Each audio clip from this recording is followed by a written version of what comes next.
public service here at the Lights. Amen, amen. Give yourself a hand clap. I just want to thank God for this moment, this time, today.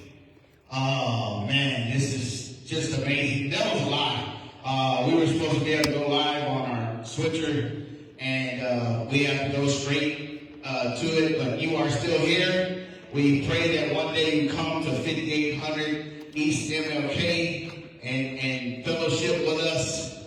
But for those online, thank you for joining in. I am Pastor Chris Machuca. I'm here at the Lights.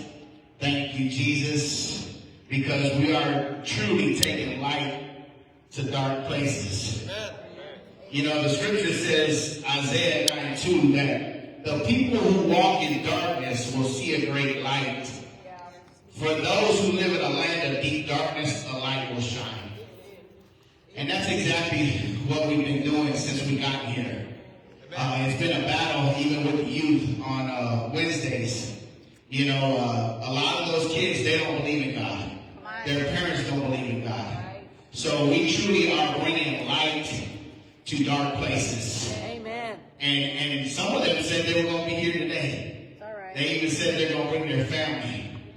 But thank God that the seed is already being sown, that the light is shining on them, that there's a place, because I'm telling you, the light is on. Amen. You see, many of you saw this day before I ever did. As I was preparing for today's word, I was stuck at one verse that had me really thinking about family. Amen. Okay. My family sits here today. That's my lovely wife. Everybody here, that's my lovely wife, Gabe. My daughter, Lily. Ashley, y'all know her, she took off.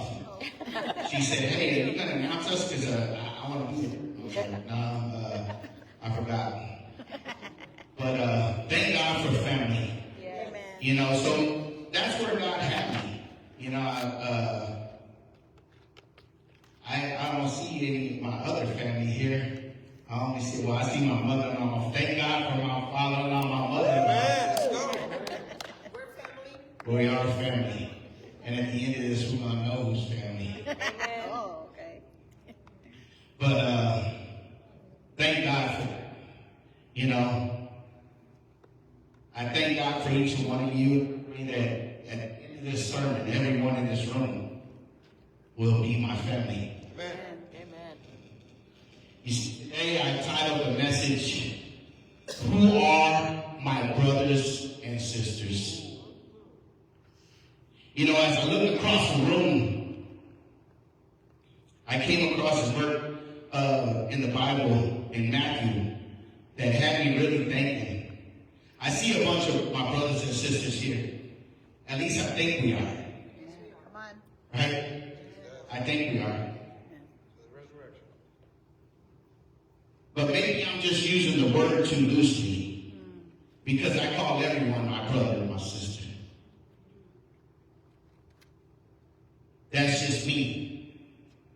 That's my heart's desire for all people. You see, in Matthew 12, 46 through 50, this portion is titled, The True Family of Jesus. I'm like, who's the false? Because he said, hey, the true family of Jesus. He said, let's look at Matthew 12, verse 46. As Jesus was speaking to the crowds, his mother and brothers stood outside asking to speak to him. First off, why is his mother not at the service? Why is she outside? Did she have the flu? Is she sick? My mama better get here. She better call an Uber or something. Why is she not here? He says, and why is his brothers not there either? Don't think I forgot about you, Jeremy. I have a half-brother. He is my brother. He's my little brother from another mother. No, he really is. We have the same dad, but different mothers. You see, my big brother is not here either. But he better get here, otherwise I'm going to put him in a civil lot. If he's listening right now, I know Sabine ain't too far. I've seen some people come all the way from Louis. No, but really, why was his mom and his brothers outside while he was preaching? They should have been in the front row. You know how you Christians do it?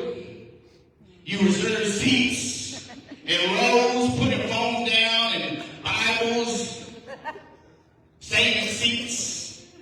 Someone asks you, is this seat taken? You're like, yes, it is, brother. It was Bibles all over the pew, but you have a blessed day. No, when you're waiting for your family, they ain't even showing up. Right? That's what you do. You put in all your Bibles out and everything else. Ain't nobody showing up. You pray that they're showing up, but they don't show up. It's faith. Faith. It is faith. You see, let's come back. I know some of you are saying to yourself right now, Jesus had brothers. Jesus had brothers. Is that what you're thinking? Yes, he did. But they weren't spiritual. Amen. He had sisters too. They were biological, and depending on which denomination you listen to or you believe in, they were either outside of Mary and Joseph or after Jesus. The Bible clearly doesn't specify it, but the Bible speaks of his brothers and his sisters. You need proof? I bet you do. Let's go to Matthew 13:53. And he says, when Jesus had finished telling these stories and illustrations, he left that part of the country. Verse 54, he returned to Nazareth, his hometown. When he taught there in the synagogue, everyone was amazed and said, where does he get his wisdom and his power to do miracles? Notice the language. Everyone was amazed. Verse 55. Then they spoke, he's just the carpenter's son. You see, they're speaking of Joseph, his earthly father. They're like, his dad ain't nothing special. He's just a carpenter. And we know Mary, his mother, and his brothers, James, Joseph, Simon, and Judas. Those are his brothers. Side note, is noted to write the book of James. And Judas is noted to write the book of Jude. Some speculate that the book of James is written by the apostle James, while others believe it's James, Jesus' brother. We can chase that down if time permits. Back to verse 56. All his sisters live right among us. Talk about his sisters. We don't hear their names. He said, where did he learn all these things? But see, the scripture doesn't give us names of the sisters. It just tells us he had them. Verse 57. And they were deeply offended and refused to believe in him. They didn't believe. These brothers and sisters didn't believe in Jesus. Not even his own family. Biological family. Because they were quote unquote blood. But they didn't believe his message either.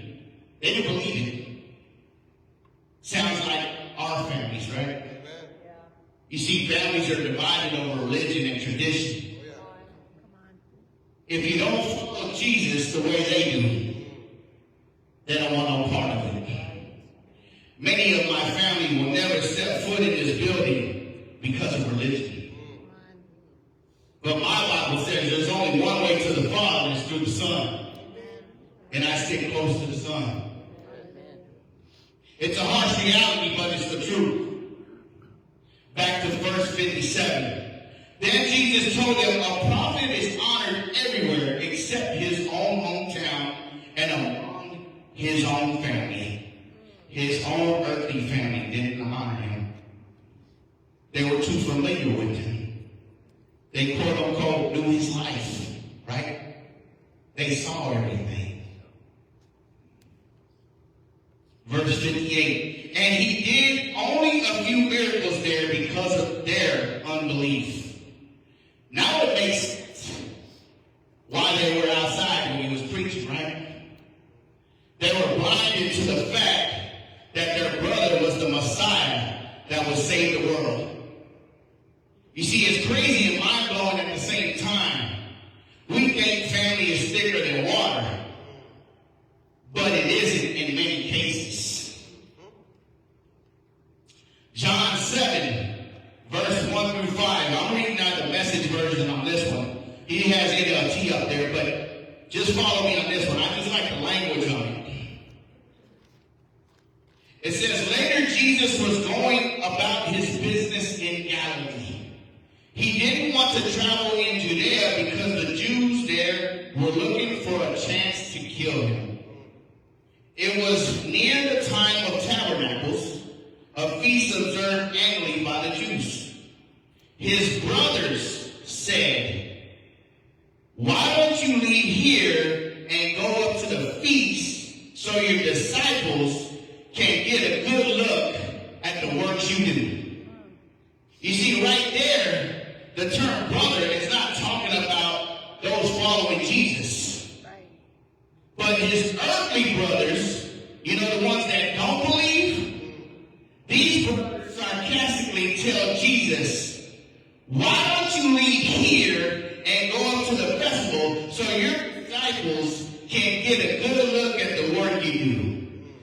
They're like, why don't you show him the hocus pocus stuff you've been trying to show us? It says, no one intends to be publicly known, does everything behind the scenes. This is what his brothers are telling him. Saying, you have been doing all this stuff behind the scenes. Go and show the people following you. You know your disciples, the works you do. If you're serious what you're doing, come out in the open and come show the world. These guys, this is his brothers. This is his brothers telling him all this.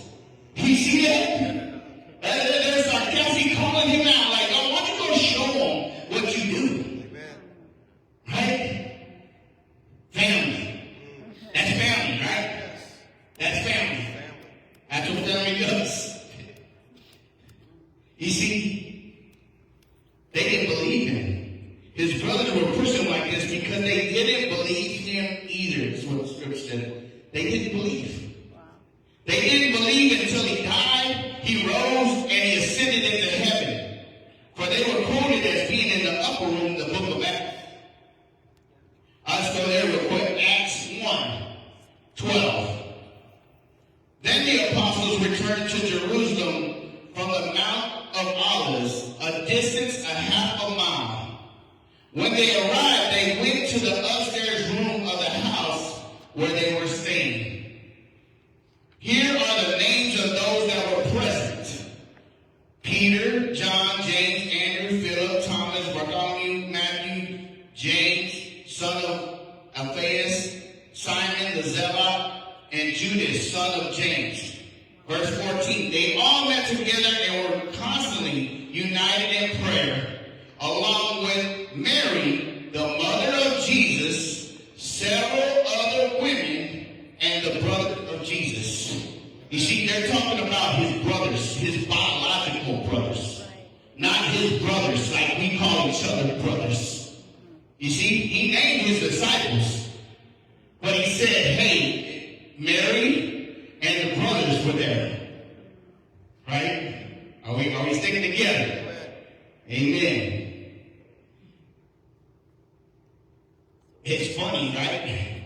They didn't believe him, but after he ascended, they found themselves in that room. Right. They went up to that upper room. After they saw him ascend, it says they were in the room. They weren't outside anymore. But that's what has to happen sometimes, right?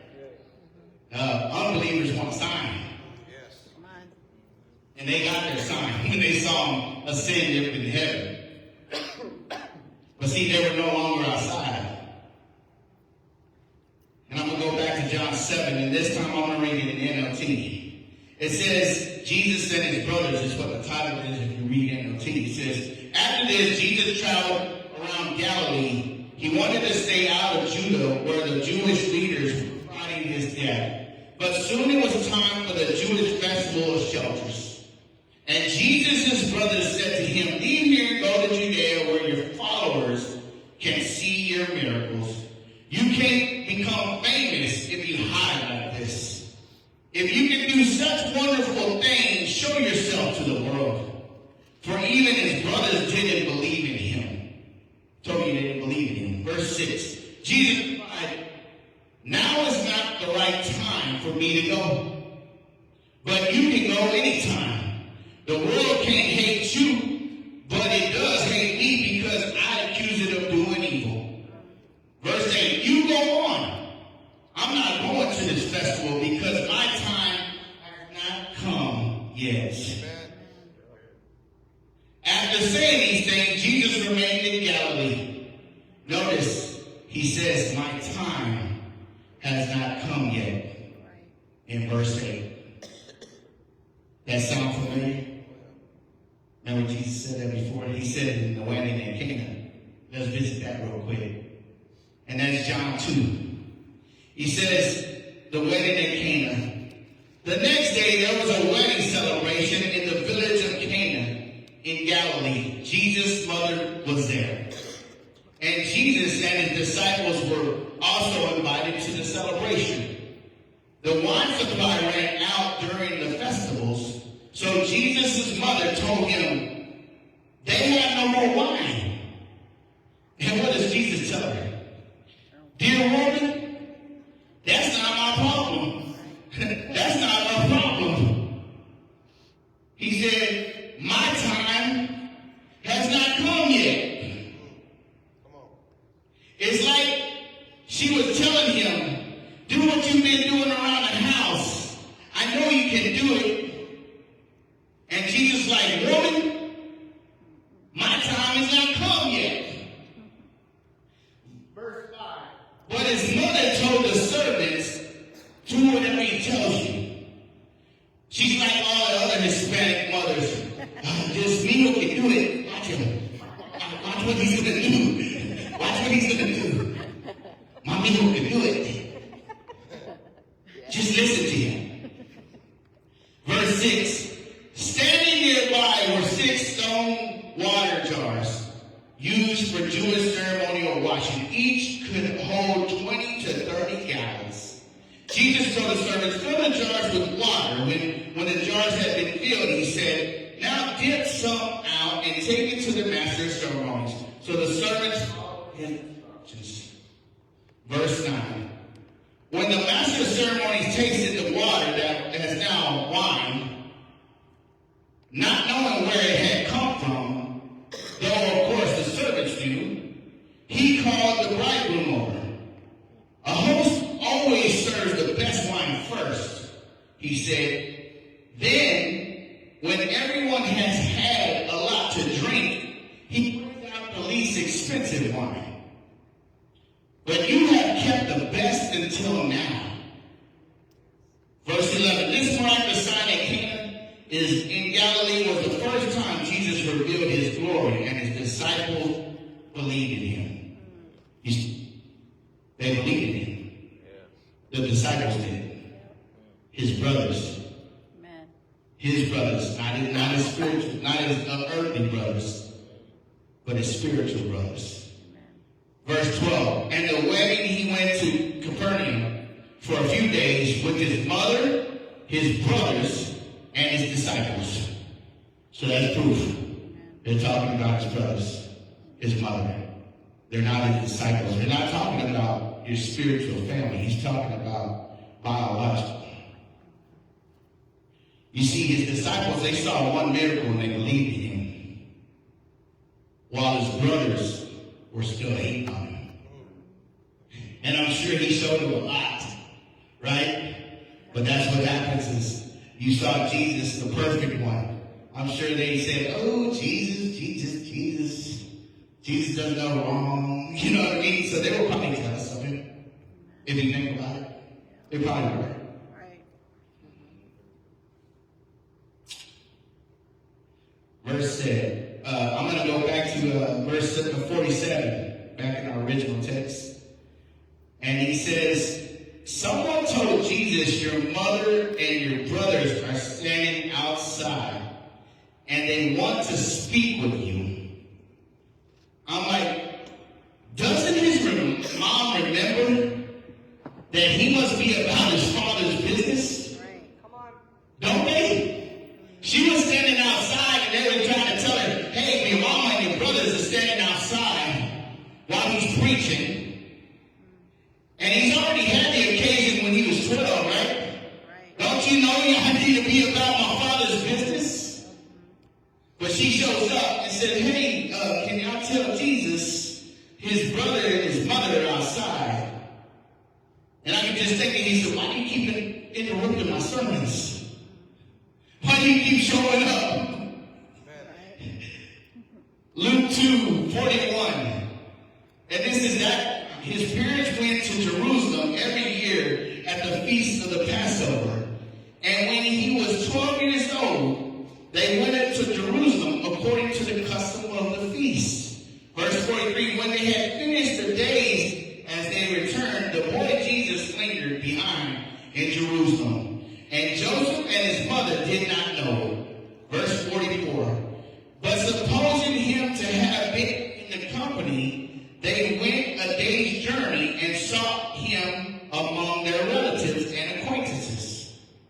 Verse 45, so when they did not find him, they returned to Jerusalem, seeking him. Verse 46, now so it was that after 3 days, they found him in the temple, sitting in the midst of the teachers, both listening to them and asking them questions. Verse 47, and all who heard him were astonished at his understanding and his answers. Verse 48, so when they saw him, they were amazed. And his mother said to him, son, why have you done this to us? Look, your father and I have sought you so anxiously. Verse 49, and he said to them, why do you seek me? Did you not know that I must be about my father's business? Verse 50, but they did not understand the statement which he spoke to them. You see, Jesus didn't play when it came to the kingdom of God and kingdom business. He wasn't talking about carpentry, even though he became a carpenter like his earthly father. He was talking about his Father in heaven's business. Come on. Yes. And they didn't understand it. Back to Matthew 12. I'm going to read 46 and 47 again. I know I like to compare scripture, but this is what I feel you learn. You see, in 46, as Jesus was speaking to the crowd, his mothers and brothers stood outside asking to speak to him. Someone told Jesus, your mother and brothers are standing outside and they want to speak to you. In verse 48, he says, Jesus asked, who is my mother? Who are my brothers? Verse 49, then he pointed to his disciples and said, look, these are my mother and brothers. Jesus was calling his spiritual family his true family. You see, remember the title of this portion of scripture says, the true family of Jesus. So verse 50 says, anyone who does the will of my Father in heaven is my brother and sister and mother. So, blood is thicker than water. The blood of the covenant is thicker than the water of the womb. Amen. Yes. Amen. Y'all catch that one? The blood of the covenant is thicker than the water of the womb. He might have came naturally out of a mother's womb, but his blood covenant was thicker and it was stronger because he was more worthy. He said, look, these are my disciples. This is my mother. This is my family. This is who I call family. Not my biological. Because mothers and brothers were standing there. And he said, who are my mother and brothers? He said, they are the disciples. He was more concerned about his spiritual family than his earthly family that didn't believe in him. Tough, huh? Woo. You see, Jesus, he was looking at who he cut covenant with as his family. Those who do the will of the Father in heaven, he said, is my brother, sister, and mother. So my question to you was, are you doing the will of the Father? Are you doing the will of the Father? Do you know the will of the Father? Are we truly brothers and sisters? If I fall, will you pick me up? Or will you laugh and gossip about me? Are you doing the will of the Father? If so, how do you hate your brother or sister? Are you doing the will of the Father? Are we really brothers and sisters? Amen. 1 John 4:20. It says, if someone says, I love God, but hates a fellow believer, that person is a liar. For if we don't love people we can see, how can we love God whom we cannot see? And he has given us the command, those who love God must also love their fellow believers. That's the will of God. That's the will of God for your life and for my life. You see, the will of God is this. Matthew 22, verse 37. Jesus replied, you must love the Lord God with all your heart, all your soul, and all your mind. Verse 38. This is the first and greatest command, and the second is equally important. Love your neighbor as yourself. So are we brothers and sisters? Are we brothers and sisters?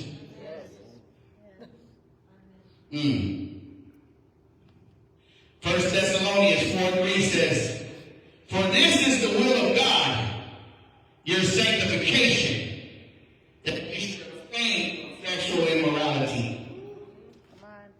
Are you sanctified? Because all it is conversion, and some people have been converted, but they ain't been sanctified. But he said that the will of God is that you're sanctified. It says, for the will of God, your sanctification. Oh, mine is New King James. I'm sorry on that one. But that's the New King James version. He says, the will of God is for you to be sanctified. So are we brothers and sisters? Because he said, right? Those who do the will of God are my brothers and sisters. So are we in the will of God?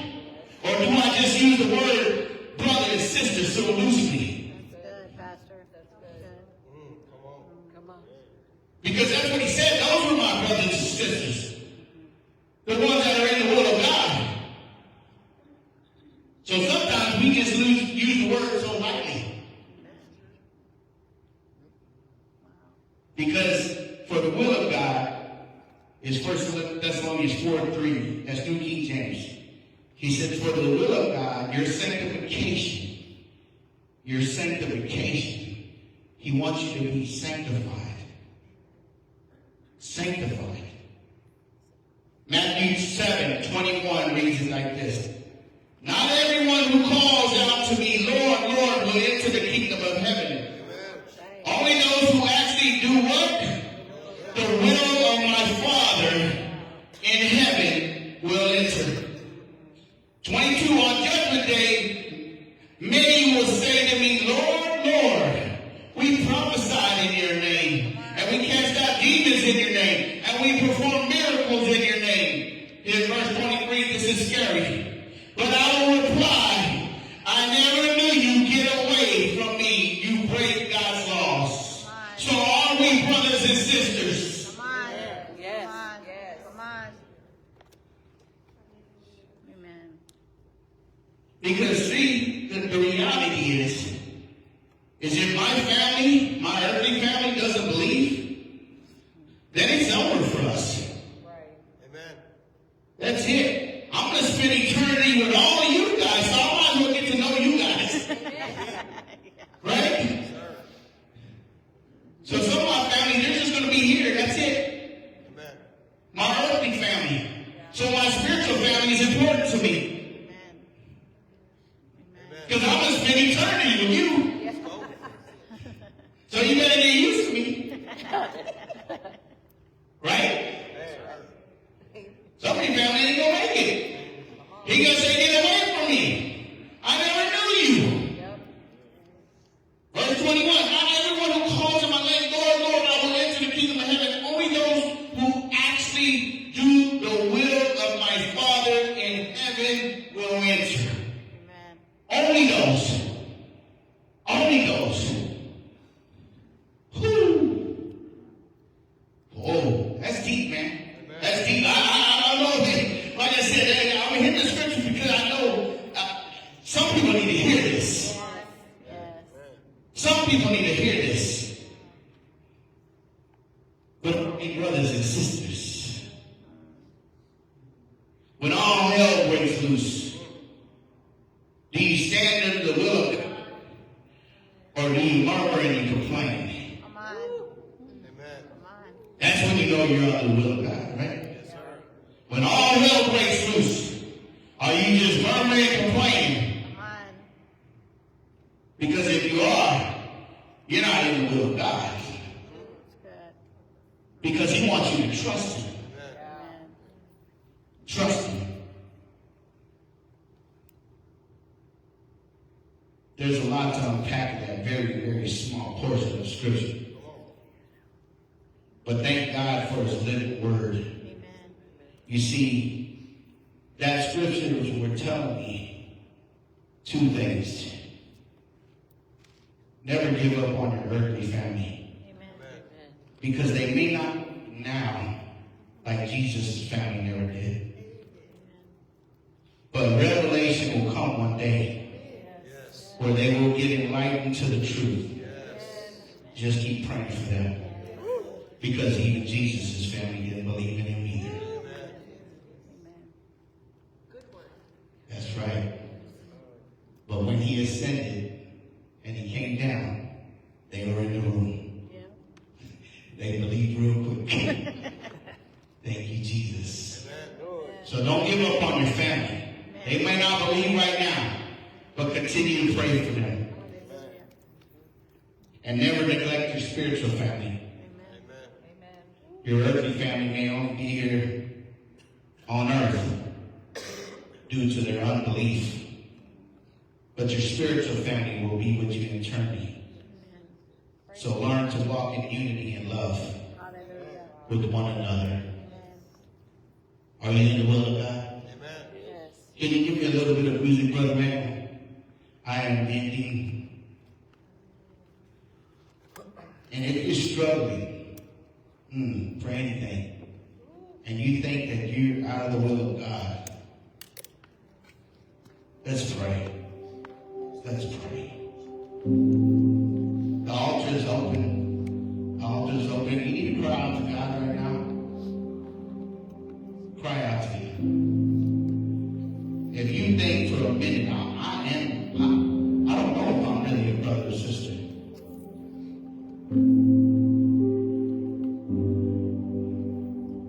I just want to thank you guys for tuning